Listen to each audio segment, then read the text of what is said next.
Hello everyone, welcome back to my YouTube channel. तो आज के इस वीडियो में मैं एक्सप्लेन करने वाली हूँ क्लास 8 तक का हिंदी में एक चैप्टर है आदमी का अनुपात। इसमें हमें बताया गया है कि आदमी कैसे अहंकार में खुद को सबसे बड़ा समझता है। तो आज हम इस कविता का हिंदी में अनुवाद देखेंगे और इसे समझेंगे। इसे लिखा है गिरिजा माथुर जी ने, जो हिंदी के एक आधुनिक कविता के प्रमुख कवि हैं। उन्होंने बहुत सारे गद्य, गीत, काव्य लिखे हुए हैं और उन्होंने मेनली प्रकृति, विज्ञान, आधुनिकता और मानवीय भावनाओं पर आधारित काव्य लिखे हैं। इनका प्रसिद्ध गीत है हम होंगे कामयाब, आप लोगों ने ज़रूर सुना होगा। तो चलिए स्टार्ट करते हैं। तो कविता स्टार्ट होती है, दो व्यक्ति कमरे से छोटे। तो कविता स्टार्ट होती है, दो व्यक्ति कमरे से छोटे, कमरा है घर में, घर है मोहल्ले में, मोहल्ला नगर में, नगर है प्रदेश में। मतलब इस कविता में हमें बताया गया है कि दो व्यक्ति हैं जो एक ही कमरे में रह रहे हैं, लेकिन वो दोनों क्या है, कमरे से छोटे हैं। अब वो कमरा कहाँ है, एक घर का पार्ट है, घर में होता है ना कमरा, और वो घर कहाँ है, एक मोहल्ले में, और वो मोहल्ला कहाँ है, एक नगर में, मतलब एक गाँव में। और वो गांव किसका पार्ट है, एक प्रदेश का है, मतलब किसी स्टेट का पार्ट है। और प्रदेश मतलब प्रदेश का है कई देश में, ठीक है। और देश इस पृथ्वी पर क्या है, अनगिनत है। यहाँ पे लिखा है देश कई पृथ्वी पर, अनगिन नक्षत्र में पृथ्वी एक छोटी, करोड़ों में एक ही, सबको समेटे है।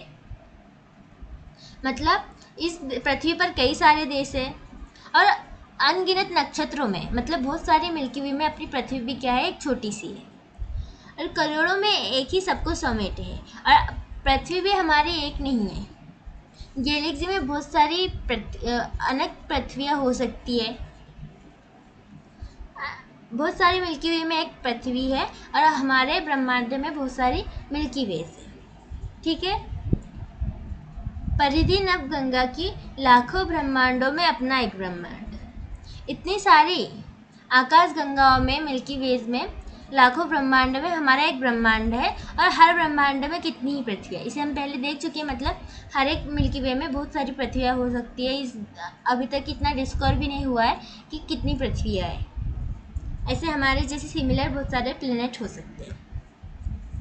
कितनी ही भूमियाँ, कितनी ही सृष्टियाँ, यह है अनुपात आदमी का विराट से, इस पर भी आदमी ईर्ष्या, अहम, स्वार्थ, घना, अविश्वास, लीन, संख्यातीत संक सी दीवारें उठाता है, अपने को दूजे का स्वामी बताता है, द्वेषों की कौन कहे, एक कमरे में दो दुनिया रचाता है। मतलब कितनी सारी भूमियाँ हैं, कितनी सारी सृष्टियाँ हैं, लेकिन इसकी अपेक्षा में आदमी का अनुपात क्या है, वो छोटा है, बहुत ही छोटा। लेकिन उससे भी ज़्यादा उस आदमी का क्या है, ईर्ष्या, अहम, स्वार्थ, घना, अविश्वास, इस सब की भावनाओं भरे उन्होंने क्या किया है, दीवार उठा के रखी है। तो बहुत विराट मतलब क्या है, बड़ा। आदमी का विराट से मतलब इतनी सारी बड़ी चीज़ों से आदमी का यह अनुपात है कि आदमी उन सब के सामने इतना छोटा है, फिर भी आदमी अपने आप को इन सारी चीज़ों में लीन मान के ये सब दीवारें उठा के क्या कर रहा है, दूसरे का स्वामी बता रहा है, अपने आप को इतना बड़ा बता रहा है, इतना उसको घमंड आ चुका है। ईर्ष्या मतलब क्या होता है, जलन, किसी का बारे में हमें बुरा सोचना। अहम मतलब अहंकार, स्वार्थ मतलब सेल्फिश, यानी कि खुद के बारे में ज़्यादा सोचना। घृणा मतलब नफरत करना। अविश्वास लीन मतलब ट्रस्ट नहीं करना किसी पे। इन सब के क्या कर रहा है, वो बहुत सारी दीवारें उठा रहा है और अपने को दूसरे का स्वामी बता रहा है। मतलब वो दूसरे पे राज करना चाह रहा है और बता रहा है कि मैं इसका स्वामी हूँ। अब जैसे फॉर एग्ज़ाम्पल कोई अपने आप को किसी कंपनी का मालिक बता रहा है, किसी घर का मालिक बता रहा है, ऐसा होता है ना। तो क्या कर रहे हैं, वो अपने को दूसरे का स्वामी बता रहा है। कौन की देशों की कौन कहे, एक कमरे में दो दुनिया रचाता है। देशों की बात छोड़ो, एक कमरे में दो लोग रहने वाले लोग ही आपस में ये सब चीज़ें कर रहे हैं, तो हम दुनिया और देश की बात कर ही नहीं सकते।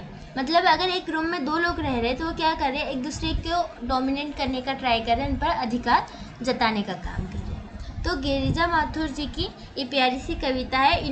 इसमें उन्होंने इंसान की दोगलीपंथी की और उनके आपस में ऐसे द्वेष भावना के बारे में वर्णन किया हुआ है। तो एग्ज़ाम से रिलेटेड इसके क्वेश्चन आंसर अगर आपको देखने हो तो आप इसके क्वेश्चन आंसर में कमेंट कर सकते हैं कि आपको इसके आंसर चाहिए, तो मैं आपको इसकी PDF प्रोवाइड कर दूँगी। तो ये हमारी कविता यहीं पे समाप्त होती है। आपको अगर कवि से परिचय चाहिए तो आप यहाँ से पढ़ सकते हैं। बहुत ही शॉर्ट इसमें यहाँ पे आपको यहाँ कवि का परिचय दिया है। आप अगर इसे पढ़ लेंगे तो आपको ये ज़रूर से समझ में आ जाएगा। तो मिलते हैं नेक्स्ट वीडियो में। आपको इसी प्रकार अगर कोई और चैप्टर का एक्सप्लेनेशन चाहिए तो आप कमेंट कर सकते हैं। So thank you so much for watching this video.